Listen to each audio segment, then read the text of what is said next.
6 Things you may not know about the Louvre. Check out some surprising facts about the world-famous museum and its long history. The museum started out as a fortress. The Louvre began life in the late 12th century when Philip II, or Philip Augustus, the first person to be officially known as the King of France and one of medieval Europe's most successful rulers, began construction on a defensive outpost near what was then the western border of Paris, along the bank of the River Seine. Designed to prevent invasions from the north, the arsenal included bastions at each corner, a surrounding moat and a massive, 98-foot-tall fortified tower, or keep, at its center. In the 14th century, with the city having spread far beyond its borders during Philip's reign, a new series of defenses was constructed on the outskirts of Paris, and the fortress ceased to be used for defensive purposes. Today, visitors to the Louvre can view the remains of part of the fortress' medieval masonry in the 13th century salle basse,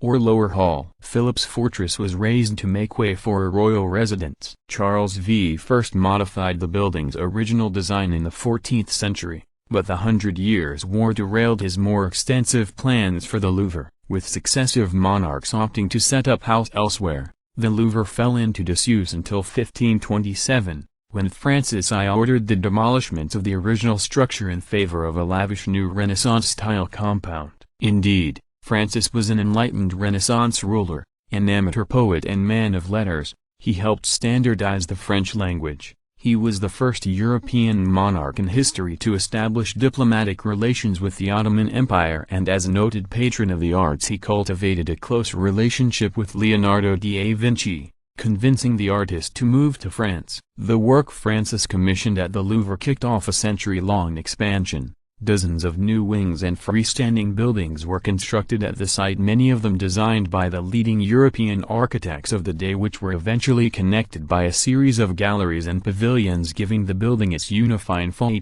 Section 8. The buildings of the Louvre were once left abandoned and rotting. Following the completion of the Palace of Versailles, the French court shifted its base away from Paris and the Louvre, leaving the building unfinished and in eventual disrepair. Those buildings that remained open eventually played host to a series of cultural groups that included painters, sculptors and writers as members. After more than a century, construction picked up once again, as a series of Bourbon kings lavished money on the site and the artistic contents within it until the fall of the monarchy and the start of the French Revolution in 1789. With the deposed monarch and his family eventually imprisoned in the neighboring Tuileries Palace, the newly created National Assembly decreed that the Louvre be turned over to the government for the creation of a national museum open to the public. The Louvre first opened its doors on August 10, 1793, with an exhibit of more than 500 paintings and decorative arts, many of which had been confiscated from the royal family and French nobility. The Mona Lisa hasn't always been on display at the Louvre. A number of da Vinci works would find their way into Francis's collection, including La Gioconda, one of the world's most famous paintings. According to French folklore, Francis was even at da Vinci's bedside when he died, and following the artist's death in 1519, the king purchased the painting from an assistant.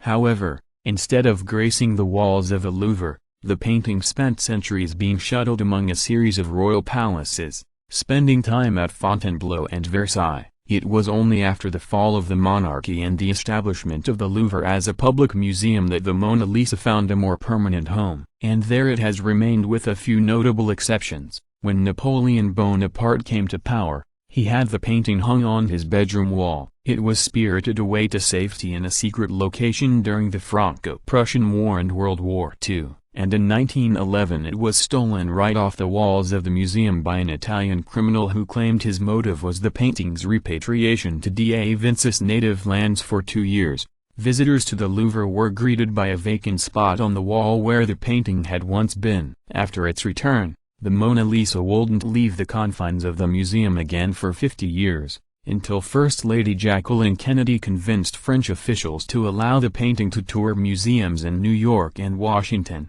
D.C. for immensely popular events that became known as the first museum blockbuster exhibitions. Napoleon Bonaparte temporarily renamed the museum after himself.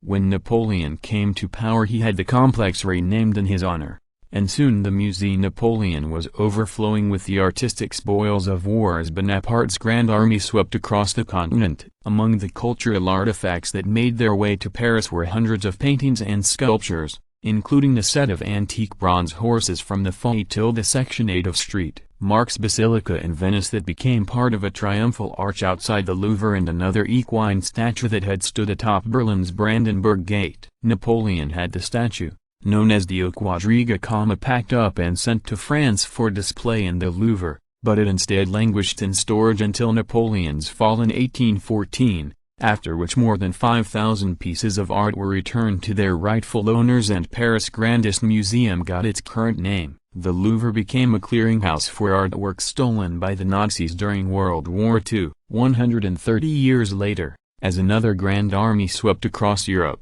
this time in the direction of France, conservators at the Louvre began to hastily prepare for the evacuation of tens of thousands of pieces of art. The first to go, the Mona Lisa, followed quickly by every valuable, or movable, work. A caravan of more than 36 trucks headed into the French countryside, shepherding the priceless works to safety in a series of private jets. After the German occupation of Paris, Nazi officials ordered the Louvre to reopen. It was an empty gesture, literally. The barren walls and ghostly corridors were now home only to those sculptures that had been too difficult to move, and even those that remained had been covered up by heavy burlap bags. With no artwork to display, the Nazis decided to commandeer part of the museum as a clearinghouse to catalog, package and ship art and personal items confiscated from wealthy French, primarily Jewish, families back to Germany. Known as the Louvre sequestration, it eventually took over 6 massive rooms in the museum, but it wasn't the largest art theft operation in Paris during World War II. Under the command of Hermann Goering, the nearby Jeu de Paume Museum processed thousands of confiscated masterpieces. Many of them were earmarked for the personal collections of the Nazi High Command, while those works deemed morally degenerate, including works by Picasso and Salvador Dali, were sold to non-German collectors or eventually burned in a public bonfire at the Jeu de Paume in 1942. Thanks to an intrepid curator who served as a double agent during the plundering, many of the pieces that passed through the Jeu de Paume were eventually recovered. The Louvre, which had resisted working with the Nazis, was less successful in repatriating its lost artwork. More than 70 years after the Nazis marched into Paris, the museum continues to come under fire for its role in the greatest cultural theft in history and its reluctance to return contested artwork.